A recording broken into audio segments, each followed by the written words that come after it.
واقعی آج بڑا خوش ہوں کیونکہ بڑی 3 مہینے محنت اور کوشش کے بعد یہ کون ہوا، اور ڈاکٹر انیس جو چیئرمین ہیں، میں ان کا خاص طور پہ شکر گزار بھی ہوں اور ان کو خراج تحسین بھی پیش کرتا ہوں۔ پورا روڈ میپ اب سامنے رکھا ہے کہ اب یہ جو رحمت اللہ عالمین اتھارٹی ہے، اس کے کون کون سے سٹیپس ہوں گے، immediate term, short term, medium term اور لانگ ٹرم۔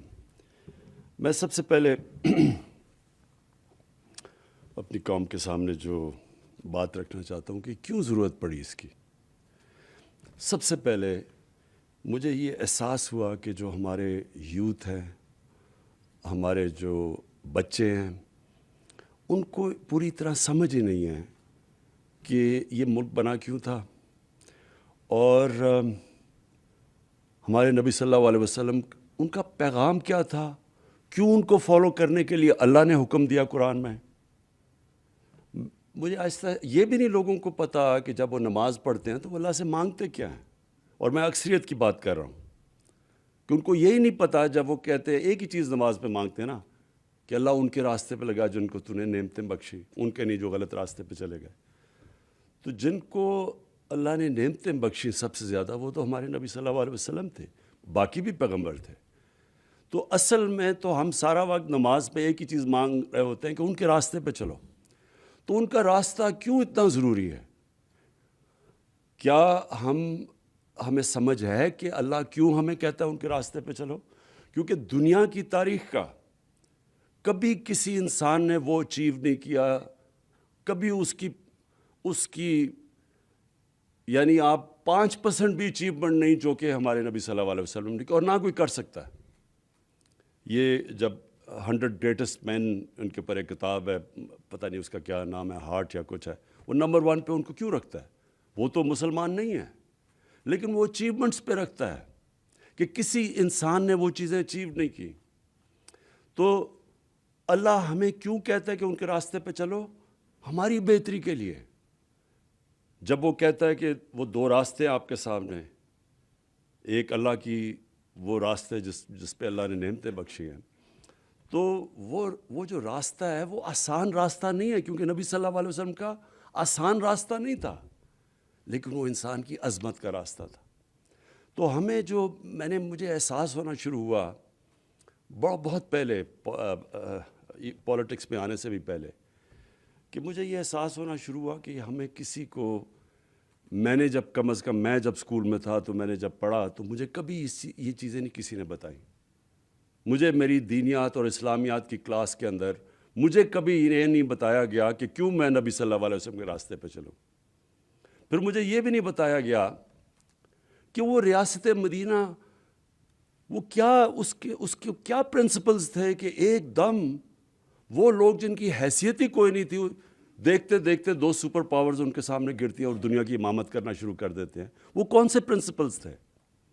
ہمیں تو سارا وقت جو بتایا گیا تھا کہ دیکھیں جی اگر آپ نے آگے بڑھنا ہے تو وہ برطانیہ، اور میں جب اسکول میں تھا تو نہیں ہمیں آزادی ملی تھی، تو ہماری بھی ذہنی غلامی تھی کہ ان کے راستے پہ چلو۔ وہ دیکھو وہ جو انگریز ہے، جو ان کا سسٹم ہے، جو ویسٹ منسٹر ڈیموکریسی ہے، اس کے راستے پہ چلو اگر اوپر جانا ہے۔ ہمیں پڑھایا کچھ جاتا تھا، لیکن اصل میں ہمیں یہ کہا جاتا تھا کہ اصل میں انسان اوپر جا ہی نہیں سکتا جب تک ان کے راستے پہ نہ چلو جنہوں نے آپ کے اوپر حکومت کی تھی۔ اور یہ سب سے بڑا مسئلہ ہے کہ ہمارے میں ایک ڈسکنیکٹ ہے۔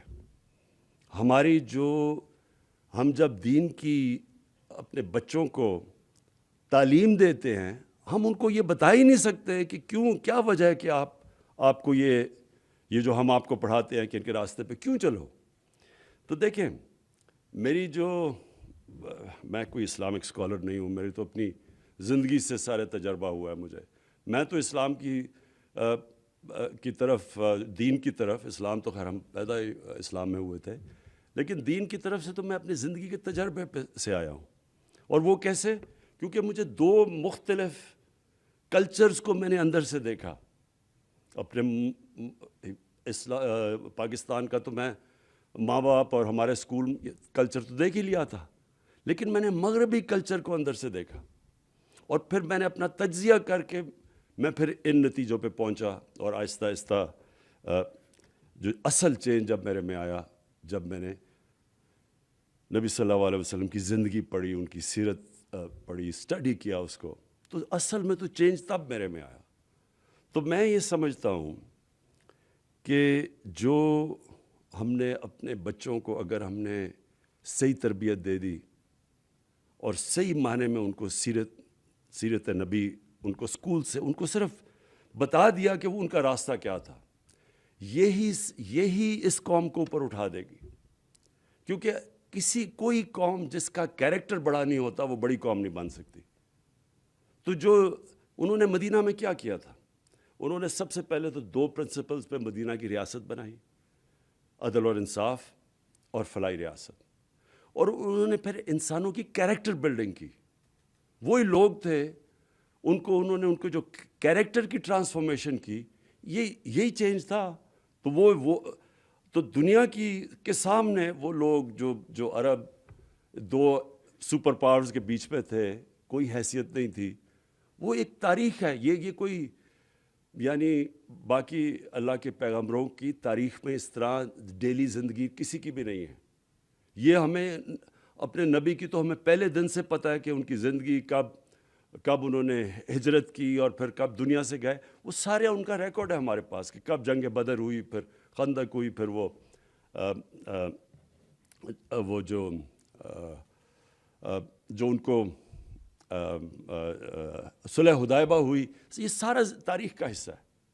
تو ایک سمجھ نہیں، ہمیں کبھی اپنے آپ سے پوچھتے رہیں کہ یہ کیا ٹرانسفارمیشن تھی، کہ ایک دم یہ کہیں بھی دنیا کا اس کی کوئی مثال نہیں ہے کہ ایک دم ٹرانسفارم ہو کے ایک دنیا کی امامت کی۔ اس لیے اللہ کہتا ہے کہ ان کی زندگی سے سیکھو، ہماری بہتری کے لیے۔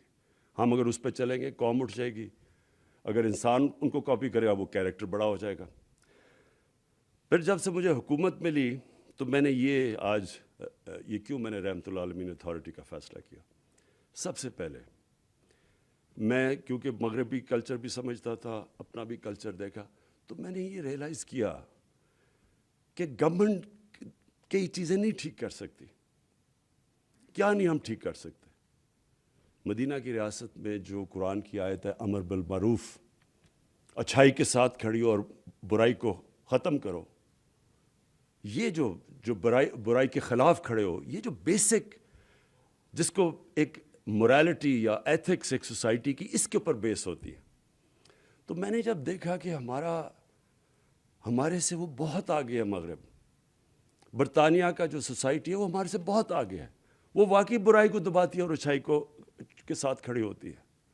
ان کی جو ایتھکس ہے، ان کی جو مورالٹی ہمارے سے بہت آگے ہے۔ کبھی بھی وہاں کوئی تصور بھی نہیں کر سکتا کہ وہ پبلک کا پیسہ چوری کرے، کوئی مقصود چپڑاسی کے نام پہ 4.25 ارب روپیہ رکھتے اور وہ کئی شکل بھی دکھا سکے۔ سوسائٹی روکتی ہے اس کو، کیونکہ میں نے تو وہاں دیکھا ہوا ہے۔ وہاں ایک لارڈ آرچر تھا، بڑا قریب تھا مارگریٹ تھیچر کے، وہ صرف اس نے عدالت میں جا کے اس کا جھوٹ پکڑا گیا، 3 سال جیل میں گزارا۔ سب سے طاقتور پرائم منسٹر کا وہ قریبی آدمی تھا، لارڈ آرچر نے 3 سال جیل میں گزاری، کوئی اس کو کھانے پہ نہیں بلاتا تھا۔ سنگاپور میں لی کوان یو نے جب سنگاپور کو چینج کیا، جب سنگاپور میں بھی بڑی کرپشن تھی، اس نے جب کرپشن چینج کیا، ذہن چینج کیا، امر بالمعروف وہ امپلیمنٹ کیا، تو اس کا جب قریبی دوست تھا جو منسٹر، جب اس نے کرپشن کی پکڑا گیا، خودکشی کی اس نے، کیونکہ اس کو پتا تھا معاشرے میں اب مجھے کوئی آنے نہیں دے گا۔ میں اپنی کیبنٹ کو بھی بتاتا رہتا ہوں کہ امریکہ کے اندر ایک بہت بڑا ملٹی بلینئر تھا، برنی میڈوف، اس کے اوپر فلم بھی بنی ہوئی ہے۔ سب سے سارے بڑے بڑے لوگ، سیلیبریٹیز اس کو ملا کرتے تھے، سب سے طاقتور، بڑا پرومیننٹ آدمی گنا جاتا تھا، امیر ترین تھا۔ پتہ وہ ایک فراڈ سکیم، پونزی سکیم میں پکڑا گیا۔ اس کے 2 بیٹے تھے، ایک نے خودکشی کی، دوسرا گھر کے اندر ہی بند ہو گیا اور بیماری سے مر گیا، بیوی نے طلاق دے دی، ابھی رپورٹ ایک اور ابھی دیکھ رہا تھا، اس کی بہن اور اس کی بہن کے ہسبینڈ نے خودکشی کر لی. یہ کیوں کی ہے؟ کیونکہ معاشرے کے اندر جگہ ختم ہو جاتی ہے ان کی. تو ہم اگر کرپشن سے یہاں لڑنا ہے، اور یہ یاد رکھیں کہ ملک صرف غریب اس لیے ہوتے ہیں کرپشن کی وجہ سے. ساری دنیا کے اندر آپ اسٹڈی کر لیں جو غریب ملک ہیں، ہر ملک کے اندر کرپشن ہے جو غریب ہے. اور سوئٹزرلینڈ جیسا ملک جس کے کوئی وسائل ہی نہیں ہے سب سے امیر ترین ملک ہے، کیونکہ وہاں کرپشن نہیں ہے، رول آف لا انڈیکس میں سب سے اوپر ہے. تو اس کے اندر یہ میں صرف مجھے آہستہ آہستہ احساس ہوا ہمارے ملک میں کہ ہم کرپشن کو ایکسیپٹیبل کر بیٹھے ہیں. یہ سب سے زیادہ ایک معاشرے کو تباہ کرنا ہے. معاشرے کے اندر برائی کو ایکسیپٹ کر جاؤ. جس طرح مولانا رومی سے کسی نے پوچھا کہ قوم کیسے مرتی ہے، اس نے کہا اچھے برے کی تمیز ختم کرتی ہے قوم مر جاتی ہے. اب برائی کو برائی نہ سمجھے، محنت کون کرے گا؟ اگر چوری میں برائی نہیں ہے تو میں کیوں پڑھوں، میں کیوں محنت کروں؟ جب میں آرام سے قبضہ گروپ بن جاؤں یا میں کوئی منسٹر بن کے پیسے بنانا، میں کیوں محنت کروں؟ اس لیے مدینہ کا جو ریاست تھی وہ اس بنیاد پہ کھڑی کی گئی تھی. تو ادھر وہ ہمارے سے بہت آگے ہیں. میں نے یہ سارے ملک دیکھے ہیں، آسٹریلیا، نیوزی لینڈ چلے جائیں، کوئی تصور بھی نہیں کر سکتا کہ اتنا سا بھی کسی کے اوپر دھبا آ جائے کرپشن کا، وہ شکل بھی کئی معاشرے میں دکھا سکے.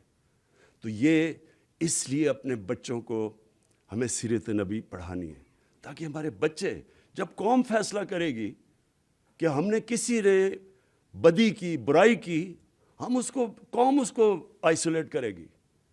جاپان کے اندر منسٹر کوئی پکڑا جاتا ہے، عام زبان کے اندر ان کے وزیر خودکشی کر لیتے ہیں، کیونکہ معاشرے میں جگہ ختم ہو جاتی ہے.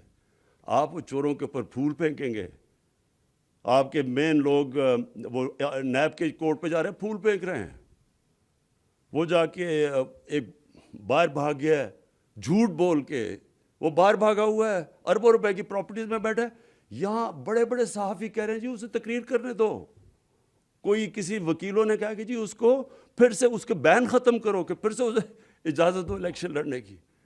تو یہ ہے ہماری معاشرہ. اس لیے نہیں کہ اللہ نے وسائل کی کمی رکھی ہے. دوسری چیز، جب میں نے پولیس چیفز کو بلایا شروع میں اور کرائم چارٹ دیکھا، آئی جیز کو میں نے کہا کہ کون سی کرائم سب سے زیادہ ہے، اور میں 3 سال پہلے کی بات کر رہا ہوں. مجھے یہاں اسلام آباد آئی جی نے اور پنجاب، انہوں نے کہا جی سیکس کرائم تیزی سے اوپر جا رہی ہے. اور وہاں قصور میں واقعہ ہوا تھا بچوں کے ساتھ چائلڈ پورنوگرافی کا. میں نے بڑے چن کے ایک ڈی آئی جی کو چنا، اور میں نے کہا تم خود جا کے، کیونکہ وہاں کچھ پکڑا کوئی نہیں جا رہا تھا. تو ڈی آئی جی نے جب واپس آ کے مجھے رپورٹ دی، تب سے مجھے خوف ہونا شروع ہوا. پہلے تو سیکس کرائم سارے پاکستان میں بڑھ رہی تھی. دوسرا، اس نے جو رپورٹ دی اس نے کہا جی وہاں اس نے کہا جب تک آپ نے ٹیچرز کو، علماء کو، معززین کو ساتھ نہ ملا کے پوری کیمپین نہ کی، ہم کچھ نہیں کر سکتے، کیونکہ کوئی رپورٹ ہی نہیں کرتا کرائم. اب پولیس تو تب پکڑے گی جب کوئی کرائم رپورٹ کرے گا. تو جب کوئی کرائم ہی نہیں رپورٹ کر رہا، پولیس نے کیا ایکشن لینا ہے؟ تو آہستہ آہستہ یہاں بھی جب میں نے کرائم چارٹ دیکھا تو ریپ اور چائلڈ ابیوز، جو بچوں سے زیادتی ہے، وہ دونوں بڑھ رہی ہیں. اور اس کی جو سب سے تکلیف دہ چیز ہے کہ 1% بھی نہیں رپورٹ ہوتی پولیس میں.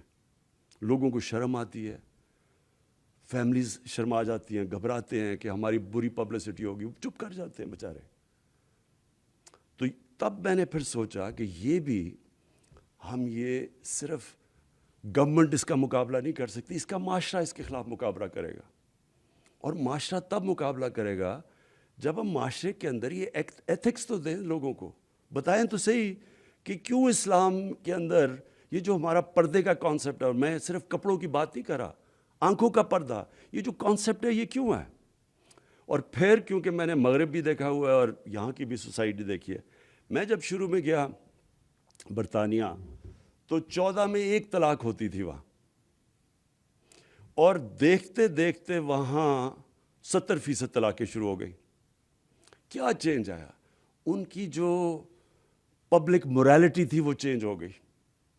جو ٹی وی پہ اور فلموں پہ جو چیزیں آنی شروع ہوئیں وہ آہستہ آہستہ زیادہ فحاشی بڑھتی گئی. جیسے جیسے اور تو پھر جب ہم اپنا دین کو اسٹڈی کرتے ہیں کہ یہ پردہ کیا کانسیپٹ ہے، پردہ تو فیملی سسٹم کو پروٹیکٹ کرنے کے لیے، اور اس کے اوپر اگر کبھی کسی نے سمجھایا لوگوں کو کہ اس کے پیچھے کیا ہے، ہم تو صرف کیا کہتے ہیں آرڈر کر دیتے کہ جی کپڑے ایسے کرو ویسے پہلے اس کی سائیکالوجی تو پیچھے بتائیں کہ کیوں کہہ رہے ہیں آپ، کیونکہ اس کے پیچھے تو بڑا فلسفہ ہے۔ اور جیسے جیسے ایک سوسائٹی کے اندر آپ فحاشی بڑھاتے رہے، سب سے پہلا مسئلہ آتا ہے فیملی سسٹم میں۔ آپ اگر ہالی ووڈ کے اندر آپ ذرا کبھی پڑھ لیں کہ ہالی ووڈ میں جدھر سے سارا ٹرینڈز نکلتی ہیں تو وہاں ایک شادی 2.5 سال لاسٹ کرتی ہے ایوریج پہ، کیونکہ آپ بڑھاتے جائیں گے وہ اس کا ڈائریکٹ امپیکٹ فیملی سسٹم پہ پڑے گا۔ اور پھر فیملی سسٹم جب ایک گھر ٹوٹتا ہے تو اس کے کیا معاشرے کے اوپر مسئلے آتے ہیں، کیوں ہمارے دین کے اندر اتنا زور ہے کہ اپنی فیملی کو پروٹیکٹ کرو، ڈیورس کیوں اتنی بری سمجھی جاتی ہے، کیونکہ اس کا بچوں پہ افیکٹ پڑتا ہے۔ تو جب ہم وہاں دیکھتا ہوں تو ان کی بہت بڑی تباہی آئی ہے اس کی وجہ سے۔ سارا مغرب کے اندر پچھلے 30-40 سال دیکھیں فیملی سسٹم ٹوٹتا جا رہا ہے۔ ہم ان سے بہت آگے، اللہ نے ہمارا فیملی سسٹم ابھی بھی پروٹیکٹ کیا ہوا ہے، اور ابھی بھی ہمارے علماء کو، ہماری یہ اتھارٹی، کم از کم ہم اپنے یوتھ کو یونیورسٹیز میں کالجز میں بتائیں تو صحیح کہ فلسفہ اس کے پیچھے کیا ہے، کیا پرابلم ہوتا ہے جب فیملی ٹوٹتی ہے۔ بچوں کے اوپر کیوں نہیں بچے کمپیٹ کر سکتے ایکڈیمکلی جب ایک ٹوٹے ہوئے گھر سے آتے ہیں، ان کا اس کے بڑے اب اس کے اوپر کافی ریسرچ ہوئی ہے، ہمارے لوگوں کو پوری طرح اس کی سمجھ۔ اس لیے میں نے، کیونکہ یہ معاشرہ لڑتا ہے اس سے، یہ گورنمنٹ نہیں لڑ سکتی، اور تو ہم نے تب سوچا کہ اس کا تو طریقہ یہ ہے کہ ہم اسکالرس کو اکٹھا کریں اور پھر سارے اور بھی علماء سب کو اکٹھا کریں، تقسیم نہ کریں۔ یہاں ایک یہ بڑا پرابلم ہے کہ سب کی اپنی 1.5 کی مسجد بٹھا کے دو علیحدہ چل رہے ہوتے ہیں، مقصد تو ہم سب کا ایک ہی ہے۔ تو اس لیے کامن گراؤنڈ پہ سب کو اکٹھا کریں، اور پھر اپنی اسکولوں سے شروع کریں، جس طرح ڈاکٹر انیس نے بالکل بات ٹھیک کی کہ کارٹونز جو ہیں ان کے اندر آپ دیکھیں کلچر کیا آتا ہے۔ آپ کارٹون ذرا کبھی دیکھیں، بچے کیا دیکھ رہے ہیں، نہ وہاں ماں باپ کی عزت ہے۔ ماں باپ کی عزت کے پیچھے پورا فلسفہ ہے۔ فلسفہ کیا ہے ماں باپ کی عزت کے پیچھے؟ ہمارے دین میں کیوں ماں باپ کی عزت ہے؟ آپ ان کے پروگرام دیکھیں جو بچے دیکھ رہے ہیں، اس میں تو ماں باپ کی عزت نہیں ہے، استاد کی عزت ہے۔ ماں باپ کی عزت کیوں امپورٹنٹ ہے؟ ماں باپ کی عزت اس لیے امپورٹنٹ ہے کہ ماں یا باپ خود جو مرضی زندگی کے اندر گناہ کریں اور برے کام کریں، وہ چاہتے اپنے بچوں کو ان سے سیکھ کے بچوں کو کہتے کہ آپ یہ نہ کریں، کیونکہ بچوں کی بھلائی سب سے زیادہ بلوس جو پیار ہوتا ہے وہ ماں باپ کا بچوں سے ہوتا ہے، تو وہ چاہتے ہیں کہ ہمارے بچے کم از کم ٹھیک ہو۔ اس لیے قرآن میں کہا کہ ماں باپ کی عزت کرو، اس لیے نہیں کہ ماں باپ فرشتے ہیں، اس لیے کہ ماں باپ اپنی جو غلطیاں کی ہیں وہ یہ نہیں چاہتے ہمارے بچے ہماری غلطیاں دہرائیں۔ اور یہ سارے جو کانسیپٹس ہیں سمجھانے ہیں ہم نے، یعنی ہم نے سوسائٹی کو جب پوری طرح ان کی تربیت کرنی ہے تو یہ کانسیپٹس ہیں ہمارے دین کے، ان کو عام آدمی کی زبان پہ سمجھانا ہے ہم نے۔ اور جو آپ نے بڑا اچھا، میں صرف آپ کے سامنے رکھوں کیونکہ ڈاکٹر انیس آپ نے پہلی دفعہ بڑی محنت کر کے ایک پورا روڈ میپ آپ بنایا ہے ہمارے رحمۃ اللہ عالمین کا۔ تو کیریکٹر بلڈنگ کے لیے، اچھا کیریکٹر بلڈنگ کے اندر لیڈرشپ بھی آ جاتی ہے۔ دیکھیں لیڈرشپ جو دنیا میں کوئی بھی پیمانے پہ دیکھ لیں تو وہ لیڈرشپ کسی انسان کی نہیں تھی جو نبی صلی اللہ علیہ وسلم کی تھی۔ اس کی ٹیسٹ کیا تھا کہ جو ان کے ارد گرد تھے وہ سارے لیڈر بن گئے، جو ان کو دیکھتے دیکھتے لوگ لیڈر بن گئے۔ جو اگر آپ وہ اسلام کی تاریخ پڑھیں اور وہ جو پیریڈ ان کے بعد، جب ان کی دنیا کے جانے کے بعد پیریڈ دیکھیں، تو اتنے زیادہ عظیم لوگ کبھی اتنی تھوڑے ٹائم ہسٹری میں آئے نہیں ہیں، کیونکہ جو ان کو دیکھ رہے تھے وہ عظیم لوگ بن گئے۔ تو سب یہ جو لیڈرشپ کانسیپٹ ہے یہ بہت امپورٹنٹ ہے کہ ہم بتائیں تو صحیح اپنے یوتھ کو کہ لیڈرشپ کی وہ کون سی کوالٹیز ہیں۔ اور پھر ایجوکیشن، بچوں کو یہ جو سیرت کا بتائیں لوگوں کو کہ کیا وہ کون سی کوالٹیز تھی، فیملی سسٹم میں کیا بیٹھا ہوں، انٹرفیتھ، کمیونل ہارمنی، یعنی یہ جو ہمارا ہم کئی دفعہ یہ سمجھتے ہیں، ہم تو تقسیم جو کرتے رہتے ہیں انسانوں کو، ہم یہ ریئلائز نہیں کرتے کہ نبی صلی اللہ علیہ وسلم جو ان کو اللہ نے ٹائٹل دی تھی رحمت للعالمین، وہ انسانوں کو، سب انسانوں کے لیے تھے، سب انسانوں کے لیے رحمت بن کے آئے تھے. وہ یونائٹ کرنے آئے تھے انسانوں کو. جو مساک مدینہ تھا وہ جو یہودی بھی تھے، عیسائی بھی تھے، لیکن ان سب کو انہوں نے یونائٹ کیا تھا. تو یہ جو کانسیپٹ ہے، جو ہم تقسیم کرتے ہیں ہر وقت، اگر برے لیڈر کی سب سے بڑی نشانی یہ ہوتی ہے کہ وہ انسانوں کو تقسیم کرتا ہے، اور بڑا لیڈر وہ ہوتا ہے جو ہمارے نبی صلی اللہ علیہ وسلم انسانوں کو اکٹھا کرنا. جو قائد اعظم نے کوشش کی، ہندو مسلم یونٹی کے ایمبیسڈر سمجھے جاتے تھے شروع میں، اور نیلسن منڈیلا نے جو کیا ساؤتھ افریقہ میں کہ انسانوں کو اکٹھا کیا. اور پھر جو اسلام کا کانسیپٹ ہے، ویسے وہ میں ابھی بھی کہوں کیونکہ میں سب سے زیادہ پیسہ اکٹھا کرتا ہوں، جتنے جو دینی لوگ ہوتے ہیں وہ اپنا فرض سمجھتے ہیں کہ اللہ کی راہ میں دینا. یہ ہمارا بہت بڑا، پاکستان کے اندر ابھی بھی دنیا میں سمجھتا ہوں کہ ہم سب سے زیادہ چیریٹی دیتے ہیں. اور پھر ہیومن رائٹس، ہمیں باہر سے لیکچر ملتے ہیں ہیومن رائٹس کے. یہ سارے ہیومن رائٹس تو نبی صلی اللہ علیہ وسلم، آپ ان کی سیرت جب پڑھیں تو اس میں سارے لکھے ہوئے ہیں کہ کیا انسانیت. جو ان کا آخری خطبہ ہے وہ تو ہیومن رائٹس کا چارٹر ہے، اگر آپ اس کو صحیح طرح سمجھیں. تو میں ڈاکٹر انیس آپ کو یہ آج کہنا چاہتا ہوں کہ ہماری پوری گورنمنٹ کی آپ کی سپورٹ آپ کے ساتھ ہوگی، اور یہ مجھے بڑی خوشی ہوئی کہ یہ ہم اسلامک آئیڈیالوجی کونسل قبلہ اعظم آپ ان کے ساتھ ہوں گے، اسلامک یونیورسٹی اس کے اسکالرز بیٹھے ہوئے ہیں، ان کے ٹیچرز بیٹھے ہوئے ہیں. میں یہ بیسکلی چاہ رہا ہوں کہ دیکھیں، یہ اللہ نے جب اس ملک کو بنایا تھا تو یہ بہت بڑی خواب کا نام تھا پاکستان. ہندوستان کے مسلمانوں نے بھی پاکستان کے لیے ووٹ دی تھی جب پتہ تھا کہ انہوں نے پاکستان کا حصہ نہیں بننا، کیونکہ وہ سب چاہتے تھے کہ ایک جو علامہ اقبال نے کہا نا کہ مثال بنے گی کہ ہم اصل میں اسلام کیا ہے. تو وہ جو سفر ہے، اور پھر میں یہ کہہ دوں کہ یہ جو ہم مانگتے ہیں کہ اللہ سیدھے راستے پہ لگا، سیدھے راستے کا سفر شروع ہوتا ہے. وہ اللہ نے یہ نہیں کہا کہ اس منزل پہ پہنچا دے، انہوں نے کہا نہیں، اس راستے پہ لگاؤ، کیونکہ راستے کے مطلب ایک مسلسل جد و جہد. سیدھا راستہ کانسٹنٹ ریفارمیشن آف کیریکٹر کا نام ہے. مسلسل اپنے آپ کو آپ ریفارم کر رہے ہوتے ہیں. اور جو قوم بھی جب اس راستے پہ، اب جب ہم کہتے ہیں ریاست مدینہ، ایک یہ جہاد کا نام ہے. آپ کو جو قانون کی بالادستی یعنی قانون کی حکمرانی قائم کرنا جہاد ہے، کیونکہ آپ کا مقابلہ مافیاز کے ساتھ ہے. وہ نہیں قانون کے نیچے آنا چاہتے، وہ NRO لینا چاہتے ہیں. وہ آپ کو بلیک میل کرتے ہیں کہ ہم آپ کو چلنے نہیں دیں گے جب تک ہماری ہمیں چھوٹ نہ دو. تو یہ جہاد ہے. یہ مسلسل ایک معاشرہ جہاد لڑتا ہے اس عظمت پہ پہنچنے کے لیے. انسان بھی لڑتا ہے اپنے کیریکٹر ریفارمیشن میں، اور ایک معاشرے کی ریاست کا کانسیپٹ ہے وہ ایک پوری جد و جہد کرتا ہے. انسانیت کا جو کانسیپٹ ہے ہمارے دین کے اندر، مجھے افسوس سے کہنا پڑتا ہے کہ آپ اسکینڈینیویا جائیں، آپ کو تکلیف ہوتی ہے ان کے انسانیت کا نظام دیکھ کے. کتنی زبردست ویلفیئر اسٹیٹ. وہ جانوروں کو کیسے رکھتے ہیں، انسانوں کی تو دور کی بات ہے. میں آپ کو یقین دلاؤں کہ زیادہ تر مسلمان دنیا میں ہم اپنے انسانوں کو ویسے نہیں رکھتے جو آپ اسکینڈینیویا میں چلا جائے وہ جانوروں کو جس طرح رکھتے ہیں. تو ہمیں وہ اس سفر آغاز کر دیا شروع. مجھے بڑی خوشی ہے کہ جو ابھی تک ہم نے قدم اٹھائے ہیں، یہ کبھی پاکستان کی تاریخ میں کسی نے نہیں پہلے اٹھائے. یعنی جو سب سے بڑی چیز ایک گھر میں بیماری ہوتی ہے تو سب سے بڑا حالات، ان کی تکلیف کیا تکلیف ہوتی ہوگی کہ جب وہ گھر میں کوئی بچہ بیمار، ماں باپ بیمار، کہ ان کے پاس پیسے نہیں علاج کروانے کے لیے. تو ہیلتھ کارڈ، یہ جو سب سے پہلا کہ سارے گھروں کے اندر ہر خاندان کے پاس 10 لاکھ کی ہیلتھ انشورنس، یہ بہت بڑا قدم تھا. بڑی مشکلوں سے ہم یہاں پہنچے.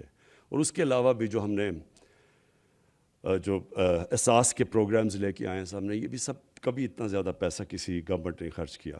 اور پھر یہ جو پناہ گاہ ہیں، یہ بھی مجھے یاد ہے، ہم جب بھی وہ راوی سے ہم پل کراس کرتے تھے داتا صاحب کے سامنے، وہ بیچ میں وہ جو سڑک کے بیچ میں جگہ ہوتی، وہاں اس طرح لوگ سوئے ہوئے ہوتے تھے. اور میں سوچتا تھا ان کے اوپر وہ سارا ڈیزل کا وہ جو دھواں ہے وہ پڑ رہا ہوتا تھا، ان بیچاروں پہ ساری مٹی پڑی ہوتی تھی. کبھی کسی نے نہیں سوچا کہ کتنا خرچہ آتا ہے کہ آپ پناہ گاہ بنا کے وہ بیچارے وہاں سو جائیں، وہاں کھانا پینا ان کو دے دیں. آپ کوئی خرچہ تو نہیں ہے، احساس صرف چاہیے کہ ایک انسانیت کا آپ کا کانسیپٹ ہو، جو کہ وہ ملک جو اپنے آپ کو مسلمان نہیں کہتے لیکن وہاں ہے۔